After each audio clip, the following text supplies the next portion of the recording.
100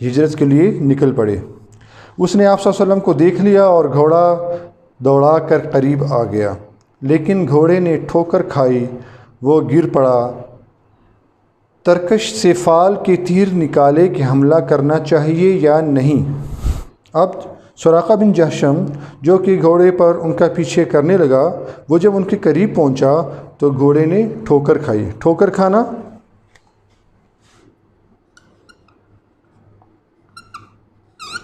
ٹھوکر کہتے ہیں ویسے دھکا، جیسے جسے دھکا لگ جاتا ہے، دھکا کھانا، ٹھوکر کھانا۔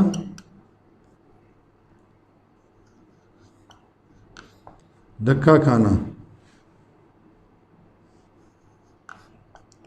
اسے آپ جھٹکا بھی سے کہہ سکتے ہیں، جھٹکا، جھٹکا لگنا۔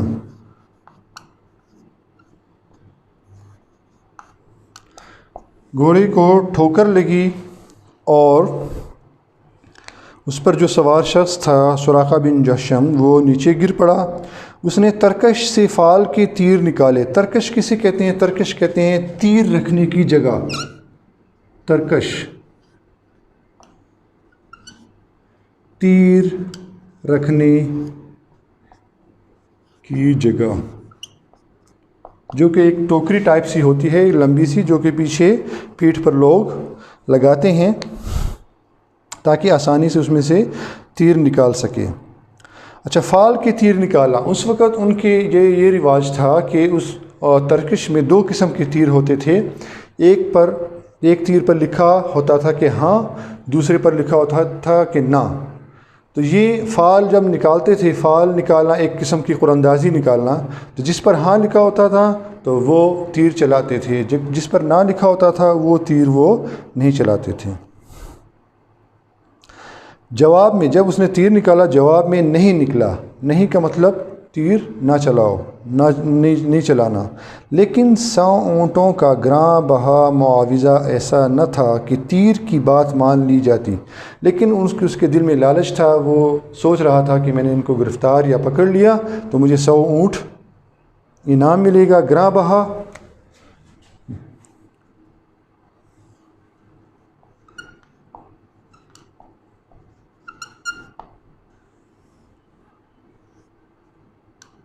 گراں بہا مطلب مہنگا۔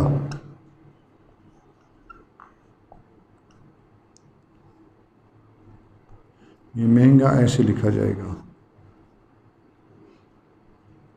زیادہ قیمت ہونا، زیادہ قیمت ہونا۔ تو اس کافر کے دل میں لالچ آئی، تو اس نے کیا کیا کہ تیر کی بات نہیں مانی۔ تیر میں فال میں نکلا تھا کہ نہیں چلانا، لیکن وہ اس لالچ میں آ گیا اور تیر کی بات نہیں مانی، اس فال پر عمل نہیں کیا۔ دوبارہ گھوڑے پر سوار ہوا اور آگے بڑھا۔ اب کی بار گھوڑے کے پاؤں گھٹنوں تک زمین میں دھنس گئے مطلب دھنس گئے، ڈوب گئے۔ کیا ڈوب گئے؟ پاؤں ڈوب گئے۔ اس زمین کے اندر گھوڑے کے پاؤں ڈوب گئے، دھنس گئے۔ گھوڑے سے اتر پڑا اور پھر فال نکالی۔ اب بھی وہی جواب تھا، لیکن مکرر تجربے نے اس کی ہمت پست کر دی اور یقین ہو گیا کہ یہ کچھ اور آثار ہیں۔ مکرر یہاں پر یہ قاف والا نہیں، یہ کاف والا مکرر ہے۔ مکرر کا مطلب ہے مسلسل، بار بار۔ مکرر کا مطلب بار بار۔ جب بار بار اس کے ساتھ یہ ہوتا گیا کہ گھوڑا گرتا گیا، فال میں نہیں نکلتا گیا، تو وہ سمجھ گیا کہ یہ کوئی اور ہی چکر ہے، کوئی اور ہی آثار ہیں، کچھ اور ہی نشانیاں ہیں۔ یہاں پر ہم آثار کا مطلب لکھیں گے نشانیاں، آثار، نشانیاں۔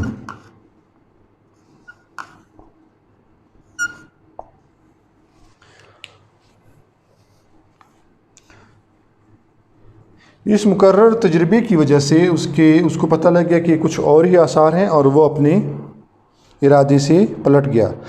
حضرت صلی اللہ علیہ وسلم کے پاس آ کر قریش کے اشتہار کا واقعہ سنایا۔ وہی شخص حضور صلی اللہ علیہ وسلم کے پاس آیا، قریش نے جو اشتہار دیا تھا، جو انہوں نے حضور صلی اللہ علیہ وسلم کے بارے میں کہا تھا کہ جس نے ان کو نعوذ باللہ قتل کیا یا پکڑ لیا اس کو 100 اونٹ کا انعام دیں گے، وہ واقعہ اسی کافر نے حضور صلی اللہ علیہ وسلم کو سنایا اور درخواست کی کہ مجھ کو امن کی تحریر لکھ دیجئے۔ حضرت ابوبکر صدیق رضی اللہ عنہ کے غلام عامر بن فہرہ نے چمڑے کے ایک ٹکڑے پر فرمان امن لکھ دیا۔ فرمان امن لکھنا، امن کا فرمان لکھنا، امن کا حکم دینا، فرمان امن، امن کا حکم۔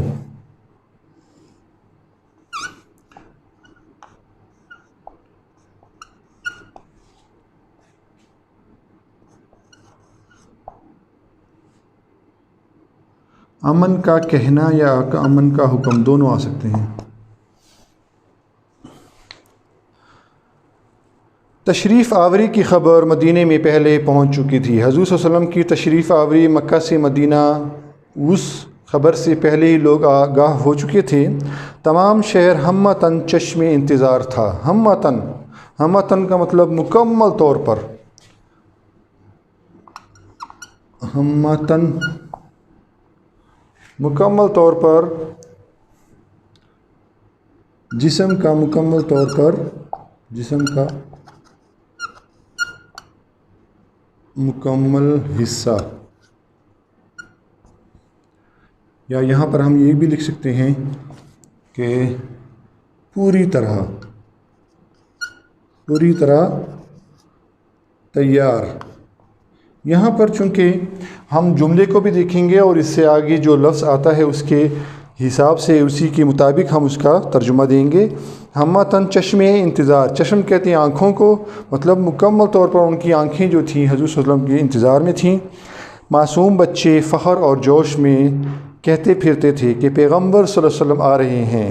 لوگ ہر روز تڑکے سے نکل کر شہر کے باہر جمع ہوتے اور دوپہر تک انتظار کر کے حسرت کے ساتھ واپس چلے آتے۔ ہر روز تڑکے، تڑکے کہتے ہیں صبح صبح کو۔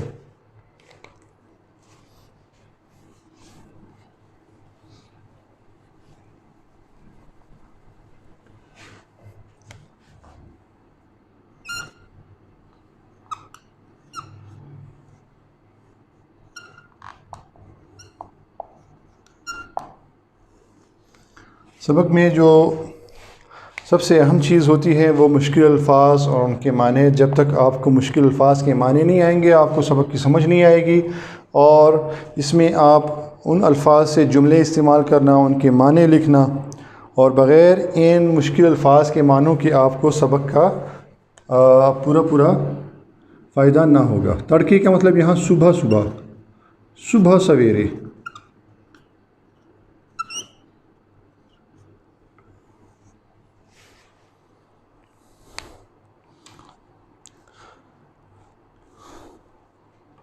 ایک دن انتظار کر کے واپس جا چکے تھے کہ ایک یہودی نے قلعے سے دیکھا اور قرائن سے پہچان کر پکارا۔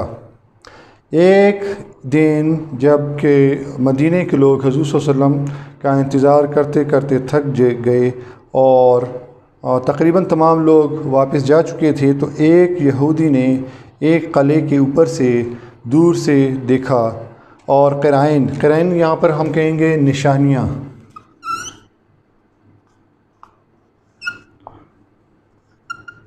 حضور صلی اللہ علیہ وسلم کے بارے میں لوگ جو باتیں کرتے تھے، ان کے جسم مبارک، ان کے بال مبارک، چہرے مبارک کے بارے میں، تو وہ جو آثار نظر آ رہے تھے، جو نشانیاں نظر آ رہی تھیں، ان سے ان کو اندازہ ہو گیا کہ حضور صلی اللہ علیہ وسلم مدینہ پہنچ رہے ہیں، راستے میں ہیں۔ انہوں نے ان کو دیکھ لیا تھا۔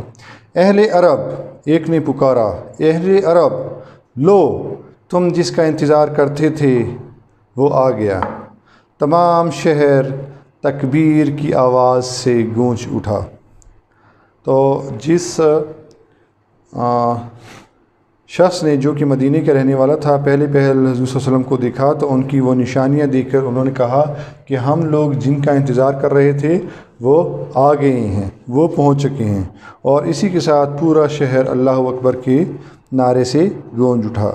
تو تو یہ تھا آپ کا آج کا لیکچر نمبر 2، جس میں ہم نے اپنے اس سبق کو ختم کر لیا ہے، اور انشاءاللہ کل ہم اس اگلے سبق جس کا نام ہے مرزا غالب کے عادات و خصائل، مصنف مولانا الطاف حسین حالی، انشاءاللہ اس کے بارے میں پڑھیں گے۔ تو آج کے لیے اتنا ہی کافی ہے۔ اللہ حافظ۔ السلام علیکم ورحمۃ اللہ وبرکاتہ۔